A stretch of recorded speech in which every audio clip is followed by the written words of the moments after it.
So this farm works because we have these spawning spots right here. Just throws them down as quickly as possible. If we gonna go and stand right here, clear these guys out real quick.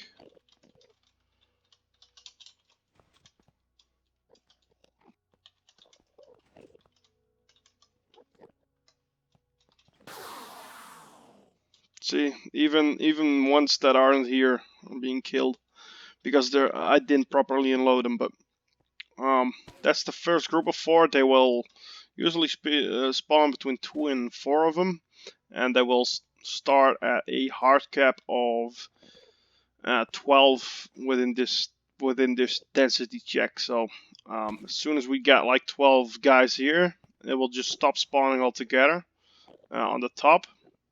Why? I do not know. That's just the way it is. That's why I called the Billy farm bullshit, because I didn't expect it to work like it does. There's still one guy up here, but that's about what's gonna spawn. So this farm works because of the principle that it will only spawn 3 of those raid parties no matter what time frame you're at. That's this farm. Let's move to the example farm. This example farm is good for a couple of things. First of all, each platform is 1 chunk. And as you can see, this is way more than a 4 chunk ticking area.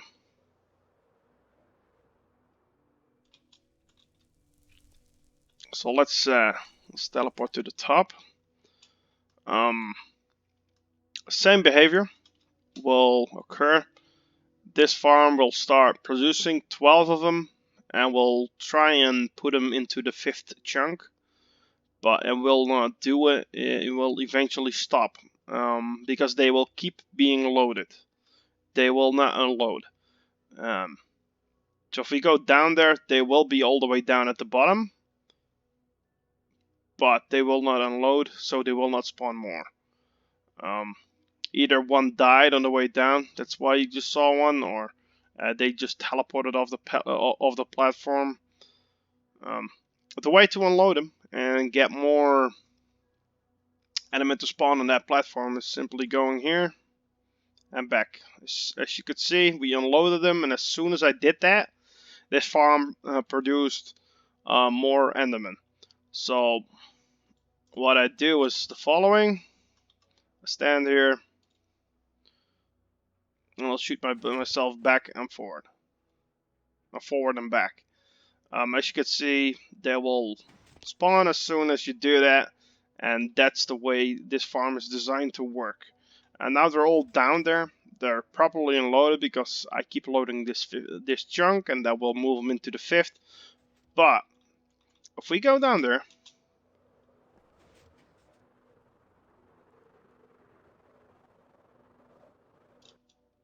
these guys are here.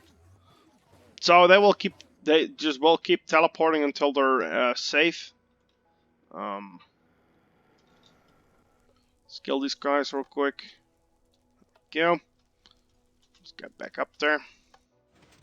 Stop this buggy clock. Let's go to farm number 2.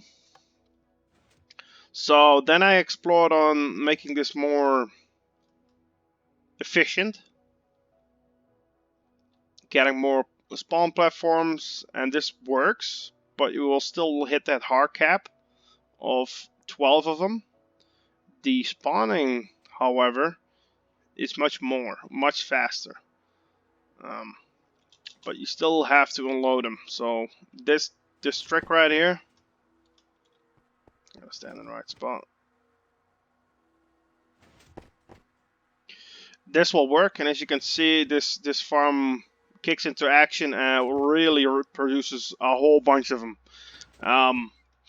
So I still had doubts about the Billy one, especially because this one is laggy. It's massive to build, and it takes a whole bunch of mechanics to work.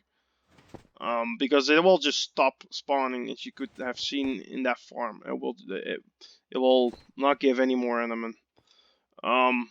Getting this farm set up, very complicated, very tricky. Every spawn platform needs, or every drop platform needs to be the right blocks apart, and then you gotta move them all to the 5th chunk, same as the other one. But this one produces a whole bunch more, as you can see.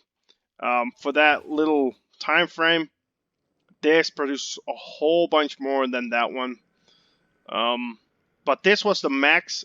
I hit a cap with this. I couldn't surpass it. Um, Very unfortunate. And that's basically the reason why I call it bullshit. Um, because I couldn't get past this point.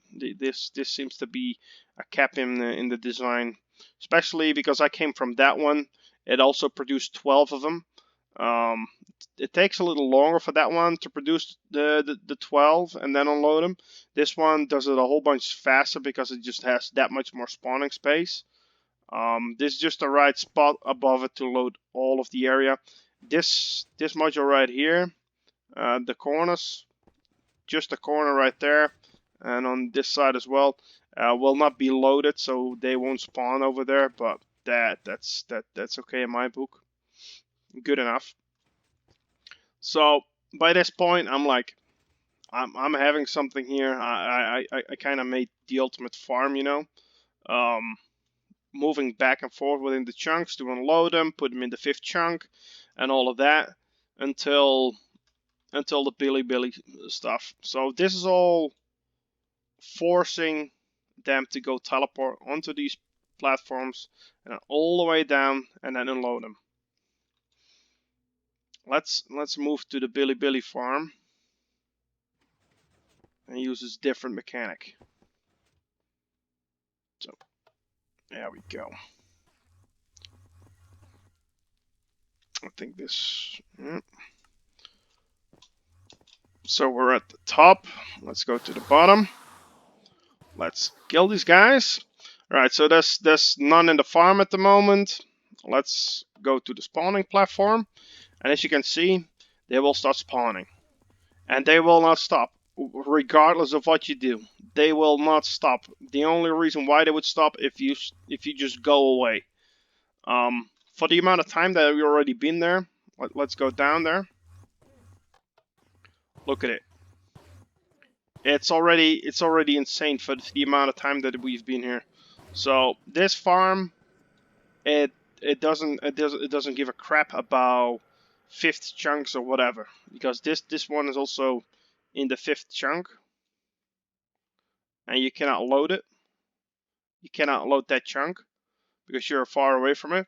The only difference in this farm is the way they are spawned and the condition they will have to go onto this platform.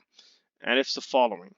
So we got endstone, because that's what they like to spawn on. They will not take this block either.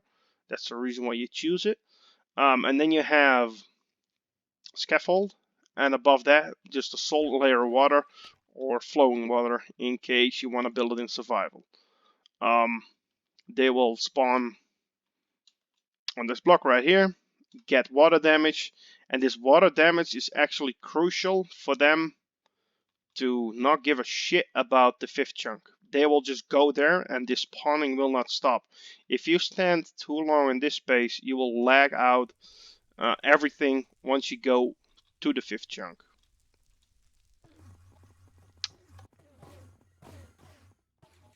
As you can see, so also there's no redstone, there's nothing. It is a big platform, 3x3. This is it. Like under here, 16 blocks under, just so you have chunk, a chunk border. One complete chunk. You move down one chunk, have another platform, and that's basically how you create a full farm.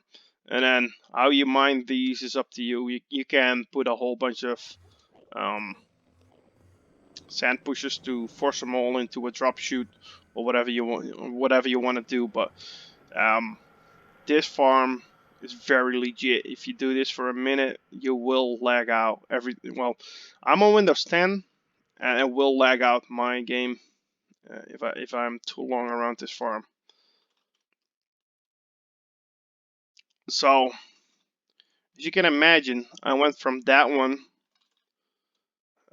I did all my testing on the one over here. It doesn't, like every mechanic that I tested on this didn't add up to the Billy one, especially when I made this one so much effort in designing it, putting a whole bunch of thought in loading and unloading the fifth chunk just so in order to get down there. For me, it was everything but believable that spawning behavior is what it is, especially with the only difference being that one has water and this one pushes. So this one forces them out, and that one forces them out with water, and that's the only difference between these two farms basically. Um, that one doesn't need any fancy unloading. This one does, and that's why I'm still puzzled at why this one has so much more trouble than that one, because that one is it's simple, and it doesn't make sense to me why the water has that effect on them going to the fifth chunk and unloading from the game, while this one needs to be forced to do that.